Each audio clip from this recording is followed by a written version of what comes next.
ठाणे जिल्हा परिषदेचा 116.99 कोटींचा मूळ अर्थसंकल्प सादर. ठाणे जिल्हा परिषदेचा 2026-27चा 116.99 कोटींचा मूळ अर्थसंकल्प जाहीर करण्यात आला. ठाण्यातील BJ हायस्कूल येथे पार पडलेल्या पत्रकार परिषदेत ठाणे जिल्हा परिषदेचे मुख्य लेखा व वित्त अधिकारी वैजनाथ बुरडकर यांनी मुख्य कार्यकारी अधिकारी रणजित यादव यांच्याकडे अर्थसंकल्प सादर केला. यंदा जिल्हा परिषदेसमोर आर्थिक नियोजनाचे मोठे आव्हान उभे ठाकले असल्यामुळे उत्पन्न वाढीसाठी जिल्हा परिषदेच्या स्थावर मालमत्ता भाडेतत्वावर देण्याचा संकल्प केल्याचे यादव यांनी सांगितले. ग्रामीण भागातील शासकीय कामकाजात जिल्हा परिषदेची महत्त्वाची भूमिका असते. ठाणे जिल्हा परिषदेच्या ग्रामीण क्षेत्राची व्याप्ती दिवसेंदिवस कमी होत आहे. सर्वांगीण ग्रामीण विकास, गुणवत्तापूर्ण शिक्षण व आरोग्य सेवा, जलसुरक्षा व शाश्वत कृषी, सामाजिक सक्षमीकरण आणि डिजिटल पारदर्शक प्रशासन या 5 प्रमुख तत्वांवर आधारित यंदाचा अर्थसंकल्प तयार करण्यात आला आहे. जीप शाळातील विद्यार्थ्यांमध्ये वैज्ञानिक दृष्टिकोन विकसित होण्यासाठी तसेच गुणवत्ता वाढीसाठी नाविन्यपूर्ण योजना मिशन भराडी उपक्रम हाती घेण्यात आला आहे. त्याअंतर्गत शहापूर तालुक्यातील यशस्वी स्कॉलरशिप परीक्षा पॅटर्न संपूर्ण जिल्ह्यात राबवण्यात येणार आहे. दरम्यान उत्पन्नाची संसाधने कमी झाल्याने तसेच ऑनलाईन पेमेंट सुविधेमुळे जिल्हा परिषदेच्या प्रत्यक्ष खात्यात रक्कम येण्याचे प्रमाणही कमी झालेले आहे. तेव्हा उत्पन्न वाढीसाठी जिल्हा परिषदेची गेस्ट हाऊस, मैदाने तसेच शासकीय इमारतीतील तळमजल्यावरील जागा आदी स्थावर मालमत्ता भाडेतत्वावर देण्याचा प्रस्ताव तयार करण्यात येत असल्याचे मुख्य कार्यकारी अधिकारी रणजित यादव यांनी पत्रकार परिषदेत स्पष्ट केले. ब्युरो रिपोर्ट, जनादेश. आपली माणसं, आपला देश. पाहत रहा जनादेश. अंमली पदार्थ विरोधी पथक ठाणे गुन्हे शाखेची मोठी कारवाई. अंमली पदार्थ विरोधी पथक ठाणे गुन्हे शाखेने मोठी कारवाई करत तब्बल 4,12,40,000 रुपये किमतीचा MD ड्रग्ज जप्त केला आहे. या प्रकरणात 3 आरोपींना अटक करण्यात आली आहे. 23 मार्च रोजी चरई परिसरात MTNL ऑफिससमोर सापळा रचून पोलिसांनी ही कारवाई केली. आरोपींकडून 2 किलो 62 ग्राम मेफेड्रॉन MD जप्त करण्यात आला. अटक केलेल्या आरोपींमध्ये सोहेल खान, रोहित सीतापुरे आणि तपासादरम्यान सापडलेला राजेश हडावले यांचा समावेश आहे. या प्रकरणी नौपाडा पोलीस ठाण्यात NDPS कायद्यानुसार गुन्हा दाखल करण्यात आला आहे. सध्या आरोपींकडून ड्रग्जचा पुरवठा कुठून झाला आणि कोणाला विक्री होणार होती याचा तपास सुरू आहे. अंमली पदार्थ विरोधी पथकाचे पोलीस हवालदार गिरीश पाटील यांना गोपनीय माहिती मिळाली होती की काही इसम हे ठाण्यामध्ये मेफेड्रोन MD हा अंमली पदार्थ विक्रीसाठी येणार आहेत. त्या अनुषंगाने अंमली पदार्थ विरोधी पथकाचे पोलीस निरीक्षक जनार्दन त्यांच्या टीमने सापळा कारवाई आयोजित केली, ज्यामध्ये 3 आरोपींना अटक करण्यात आलेली आहे. सोहेल खान, रोहित सीतापुरे आणि राजेश हडायले यांच्याकडून 2 किलो 62 ग्रॅम MD मेफेड्रोन हा अंमली पदार्थ जप्त करण्यात आले, ज्याची किंमत 4,12,00,000 इतकी आहे. सदरचे आरोपी सध्या पोलीस कोठडीत असून त्यांचा 28 तारखेपर्यंत पोलीस कोठडीत रिमांड आहे. त्याची फॉरवर्ड आणि बॅकवर्ड लिंक आम्ही आता शोधत आहे की सदरचा माल त्यांनी कोणाला विक्रीसाठी आणला होता किंवा कुठून आणला होता, कुठं तो बनवला गेला, याच्या अनुषंगाने देखील अंमली पदार्थ विरोधी पथकाचं पथक तपास करत आहे. आरोपीचा बॅकग्राऊंड सुद्धा आम्ही सध्या सर्च करत आहे. यापूर्वी काय त्यांच्यावर गुन्हे दाखल नाहीत, परंतु सर्व ऑनलाईन आणि बाकीच्या अनुषंगाने आम्ही त्यांची माहिती घेत आहे. 28 तारखेपर्यंत आहे. अजून आरोपी असण्याची शक्यता आहे, त्या अनुषंगाने देखील तपास करतो. ही कारवाई पोलीस आयुक्तांच्या आदेशानुसार वरिष्ठ अधिकाऱ्यांच्या मार्गदर्शनाखाली पार पडली.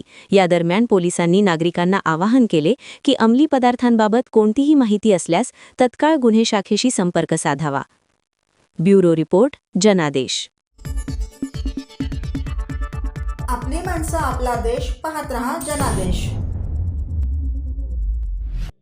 ठाणे महानगरपालिकेचे मालमत्ता कर म्हणजेच प्रॉपर्टी टॅक्स भरण्याचे आवाहन. सन 2022-23 या आर्थिक वर्षाचे मालमत्ता कराचे म्हणजेच प्रॉपर्टी टॅक्सचे बिल ठाणेकर करदात्यांना महापालिकेमार्फत आर्थिक वर्षाच्या सुरुवातीस म्हणजेच माहे एप्रिल 2022 मध्ये देण्यात आलेले आहे.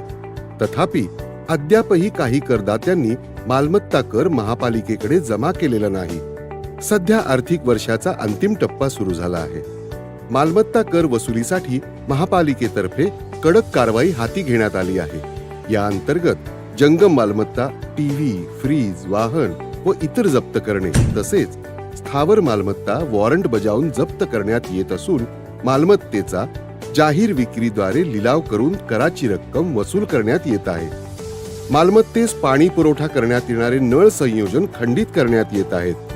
त्याचप्रमाणे थकीत मालमत्ता करावर 2% व्याज आकारले जात असल्याने भरावयाची रक्कम वाढत आहे. आपला मालमत्ता कर propertytax.thanecity.gov.in या लिंकद्वारे तसंच गुगल पे, फोन पे, पेटीएम याद्वारे ऑनलाईन पद्धतीने करण्याची सुविधा उपलब्ध करून दिली आहे.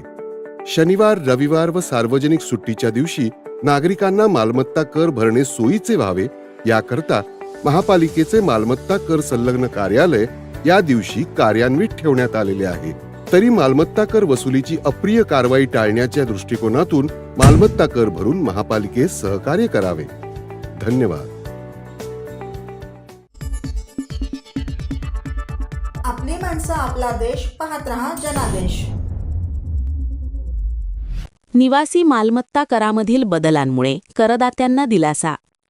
ठाणे महानगरपालिका क्षेत्रातील करदात्यांसाठी निवासी मालमत्ता करावरील शास्ती म्हणजे दंड व्याजमध्ये 90% सूट देण्याच्या योजनेस नागरिकांचा उत्स्फूर्त प्रतिसाद मिळाला असून या योजनेस 31 मार्च 2026 पर्यंत मुदतवाढ देत असतानाच अनिवासी मालमत्ता धारकांनाही सूट देण्याचा निर्णय महापौर शर्मिला पिंपळोलकर व आयुक्त सौरभ राव यांनी घेतला आहे. तरी निवासी अनिवासी मालमत्ता धारकांनीही या योजनेचा लाभ घ्यावा असे आवाहन महापौरांकडून करण्यात आले आहे. ठाणे महानगरपालिका क्षेत्रातील निवासी करदात्यांसाठी थकीत मालमत्ता कर, चालू वर्षाचा कर, त्यांना आकारण्यात आलेल्या शास्तीच्या 10% अशी एकत्रित रक्कम महापालिकेकडे जमा करण्याची मुदत 25 मार्च 2026 पर्यंत ठेवण्यात आली होती.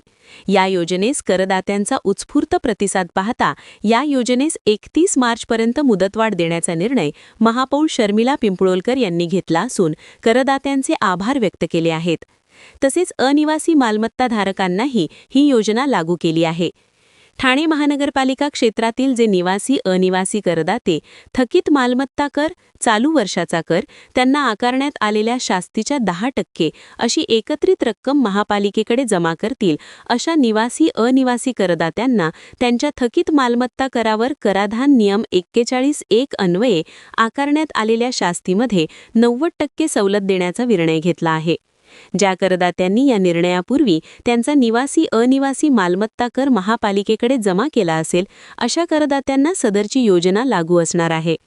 या योजनेचा उद्देश नागरिकांना थकीत निवासी अनिवासी मालमत्ता कर भरण्यास प्रोत्साहन देणे हा असल्याचे नमूद करीत महापौर शर्मिला पिंपळोलकर यांनी ही अंतिम संधी असल्याचे म्हटले आहे. महापालिकेच्या प्रभाग समिती स्तरावरील सर्व संकलन केंद्रांवर कार्यालयीन दिवशी सकाळी 10:30 ते सायंकाळी 5 या वेळेत तसेच सार्वजनिक सुट्टीच्या दिवशी तसेच शनिवार रविवारी सकाळी 10:30 ते दुपारी 4 या वेळेत कर भरता येणार आहे. तसेच करदात्यांना महापालिकेच्या www.thanecity.gov.in या संकेतस्थळावर ऑनलाईन पद्धतीने कर भरण्याची सुविधा उपलब्ध असून करदाते गुगल पे, फोन पे, पेटीएम आणि भीम ॲप्सद्वारेही सुलभतेने कर जमा करू शकतील. करदात्यांना कराचे देयक पाहणे व कर भरणे सुलभ व्हावे याकरिता +91 22 533 1590 या व्हॉट्सॲप नंबरवर संपर्क करता येणार आहे. तसेच चॅटबॉट ही प्रणाली ठाणे महापालिकेने कार्यान्वित केली असून करदाते याद्वारे देखील सुलभतेने कर जमा करू शकतील. ठाणे महानगरपालिका क्षेत्रातील करदात्यांनी या संधीचा लाभ घेऊन थकीत मालमत्ता कर भरावा असे आवाहन महापौर शर्मिला पिंपळोलकर यांनी केले आहे. ब्युरो रिपोर्ट, जनादेश.